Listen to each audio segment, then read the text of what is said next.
আমার জীবনে বহুদিন ধরে আমি লেকচার দিয়ে আসছি, আর বক্তব্য চলাকালে শ্রোতারা নিজেদের মধ্যে কথা বললেও আমি বক্তব্য দিতে অভ্যস্ত। তাছাড়া আমি আরও একটা বিষয়ে অভ্যস্ত হয়ে পড়েছি, সেটা হলো আমরা মুসলিমরা মাশাআল্লাহ কখনো কখনো আমরা ভদ্রতার ভালো কোনো পরিচয় দিতে পারি না। মানুষ জুমার খুতবার সময় কথা বলতে পারলে লেকচারের সময় কথা বলা তো তেমন কোনো বিষয়ই না। তবে একটা কৌশল আছে যা হয়তো আপনাদের উপকারে আসতে পারে। আপনি যখন কাউকে অযথা কথা বলতে দেখবেন তাদের দিকে তাকাবেন। আপনি কাউকে অযথা কথা বলতে দেখলে শুধু তাদের দিকে তাকাবেন। বোনেরা, আপনাদের স্বামীরা দেরি করে বাসায় ফিরলে আপনারা যেভাবে তাকান ঠিক সেভাবে তাকিয়ে থাকবেন। আপনারা এভাবে তাকানোতে অভ্যস্ত। ভাইয়েরা, আপনারা হাস্যকর কিছু দেখলে যেভাবে তাকান সেভাবে তাকাবেন। আপনি দেখবেন খুব তাড়াতাড়ি সব শান্ত হয়ে গেছে। বিশেষ করে বোনদের দিক থেকে আমি অন্তত 1000 বার দেখেছি। এটা আসলেই ভালো কাজ করে। আচ্ছা, যাই হোক, আমাকে বলতে বলা হয়েছে। আমার মনে হয় না আমি খুব বেশি সময় নেব, হয়তো 20 মিনিট, এবং আমি কথা রাখতে চেষ্টা করব ইনশাআল্লাহ তাআলা। আপনাদের সাথে আমি কিছু বিষয় শেয়ার করব যা আমি খুবই গুরুত্বপূর্ণ বলে মনে করি। আলহামদুলিল্লাহ, অতি সম্প্রতি পৃথিবীর বিভিন্ন স্থানে আমার ভ্রমণের সুযোগ হয়েছে। মধ্যপ্রাচ্যে যাওয়ার সুযোগ হয়েছে, মালয়েশিয়া যাওয়ার সুযোগ হয়েছে আলহামদুলিল্লাহ, এরপর সিঙ্গাপুর, ইউরোপের কিছু জায়গায়, তারপর যদিও কানাডা তেমন বিবেচ্য নয়, আচ্ছা যাই হোক, কানাডায়ও গিয়েছি, এরপর মেক্সিকো। দেখুন, আপনি যখন বিভিন্ন জায়গায় ভ্রমণ করবেন আপনার দৃষ্টিভঙ্গির পরিবর্তন হবে। আপনি বুঝতে পারবেন যে প্রথমে আপনার মনে হয় আমেরিকায় আমাদের সমস্যাগুলো অথবা আমেরিকার তরুণদের সমস্যাগুলো কিংবা মুসলিম সমাজের সমস্যাগুলো একেবারেই ভিন্ন, অন্যান্যদের চেয়ে আমাদের সমস্যাগুলো কত আলাদা। কিন্তু আপনি যখন বিভিন্ন দেশে ভ্রমণ করবেন আপনি বুঝতে পারবেন যে হ্যাঁ, সমস্যাগুলোর মধ্যে ভিন্নতা ঠিকই আছে, কিন্তু প্রকৃতপক্ষে মানবজাতি হিসেবে বিভিন্নভাবে আমরা একই সমস্যায় ভুগছি। মানুষ হিসেবে আমরা সবাই মূলত একই সমস্যাতেই ভুগছি। এবং বর্তমানে মানব সমাজ যে সমস্যাগুলোর সম্মুখীন হচ্ছে এর মধ্যে কিছু বড় সমস্যা নিয়ে আমি আলোচনা করতে চাই। এটা সম্পূর্ণ আমার ব্যক্তিগত অভিমত। এই ব্যাপারে আমার সাথে আপনাদের একমত হওয়া জরুরি নয়, এবং এরপর আমি আপনাদের সাথে কোরআন থেকে এর সমাধানের বিষয়ে কথা বলবো। এই বিষয়গুলোই আজ আমি আপনাদের সাথে শেয়ার করতে চাই ইনশাআল্লাহ।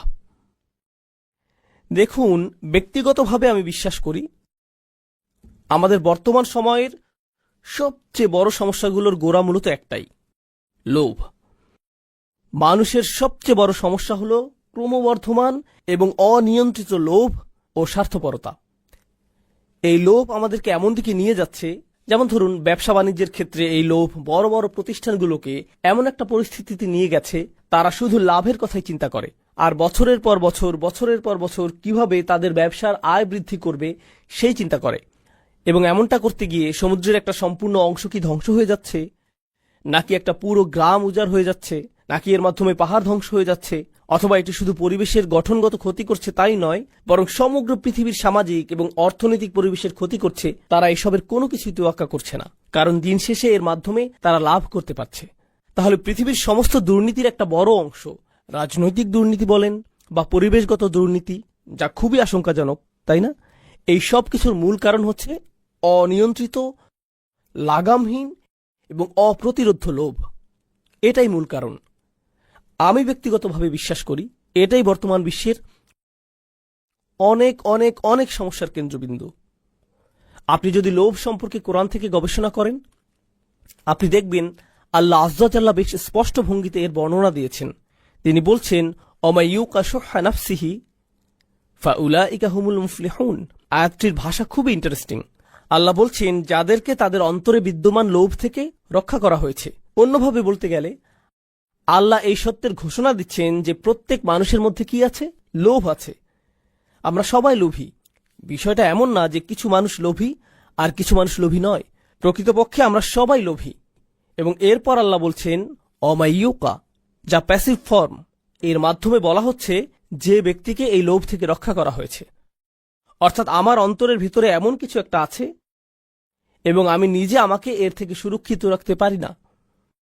ইয়ানি লাম ইয়াকুল ওমাইয়াত্তাকি শুহা নাফসিহি, যে ব্যক্তি তার অন্তরের লোভ বা সংকীর্ণতা থেকে নিজেকে রক্ষা করতে পারবে।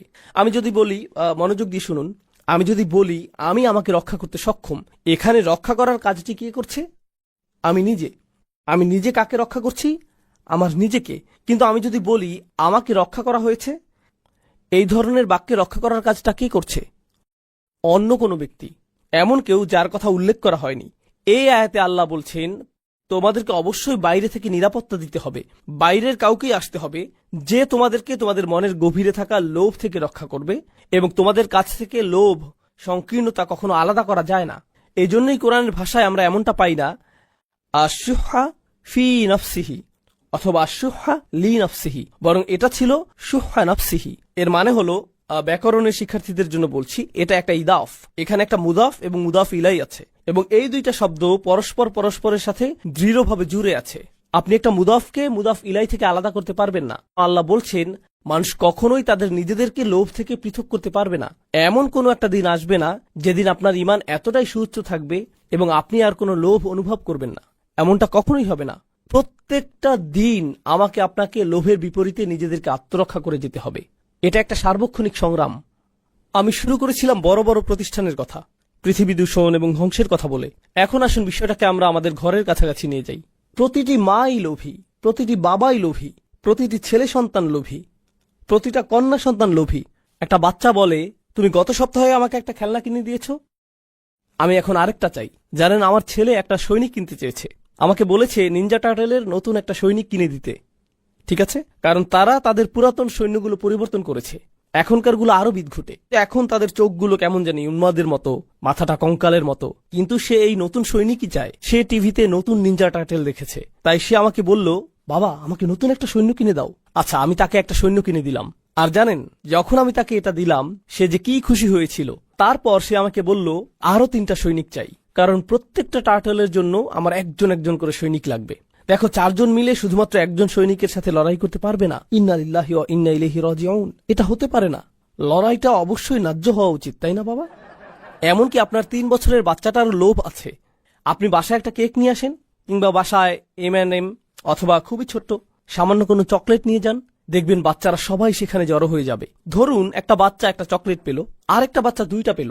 সাথে সাথে প্রথম বাচ্চাটা কি বলবে? আমার আরেকটা কোথায়? ওরটা হলুদ রঙের, আমিও কি হলুদ রঙের ক্যান্ডি পেতে পারি? তোমার এম আমারটার চাইতে বড়। আরে, এটা তো বড় হাতের এম, আমারটা কেন ছোট হাতের? সাথে সাথে তুলনা, আমারটা কেন ছোট হাতের?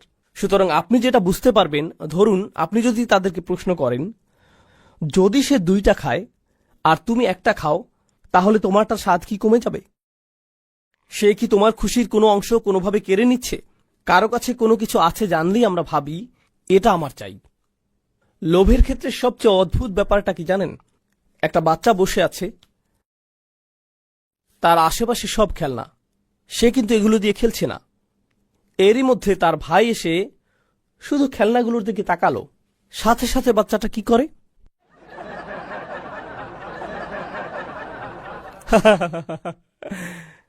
সাথে সাথে সাথে সাথে আপনি অন্যের সামনে নিজেরটা দখলে নিতে চান, আর যখন সামনে কেউ থাকে না, আপনি আপনার জিনিসকে অত পাত্তাই দেন না। জানেন এ থেকে আমরা কি শিক্ষা পাই? আমরা বুঝতে পারি যে আমাদের বেশিরভাগ লোভ মূলত আমাদের পারিপার্শ্বিকতার প্রভাবে হয়। ফলে আপনি যখন একাকী থাকেন, দেখবেন আপনি কিছুই চাইবেন না। মাঝে মাঝে আপনি খুব করে চাইবেন শুধু একটু একা বসে থাকতে, আর আকাশের দিকে তাকিয়ে থাকতে, অথবা সমুদ্রের কোনো তীরে বসে শুধু পানির দিকে তাকিয়ে থাকতে চাইবেন। আপনি অন্য কিছু চান না, আপনি সেখানে ভালো থাকেন, সন্তুষ্ট থাকেন।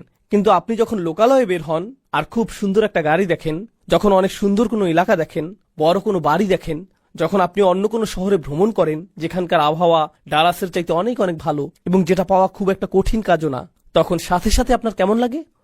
ও, আমার এটা চাই, এটা চাই আমার। এই লোভ শুধুমাত্র পৃথিবীকেই কলুষিত করে না, বরং পরিবারগুলোকেও কলুষিত করে। এটা পরিবারগুলোকে কলুষিত করে, সমাজকে দূষিত করে। তাছাড়া লোভ শুধুমাত্র টাকা পয়সার সাথে সম্পৃক্ত নয়। লোভ হলো জীবনের সব কিছুতে আপনার পাওনা অংশের চেয়ে বেশি কিছু চাওয়া। আপনি যদি ভাইস প্রেসিডেন্ট হন, আপনি প্রেসিডেন্ট হতে চান। আপনি সহকারী শিক্ষক হলে অধ্যক্ষ হতে চান। আপনি অধ্যক্ষ হয়ে থাকলে আরো বড় প্রতিষ্ঠানের অধ্যক্ষ হতে চান। আপনি যদি কোথাও তত্ত্বাবধায়ক হয়ে থাকেন এবং সেখানে যদি আরো কোনো তত্ত্বাবধায়ক থাকে, আপনি চান প্রধান তত্ত্বাবধায়ক হতে, ঠিক না? আপনি যদি এমএসএতে সেক্রেটারি পদে থাকেন, আপনি সভাপতি হতে চাইবেন। সবাই উপরে উঠতে চায়।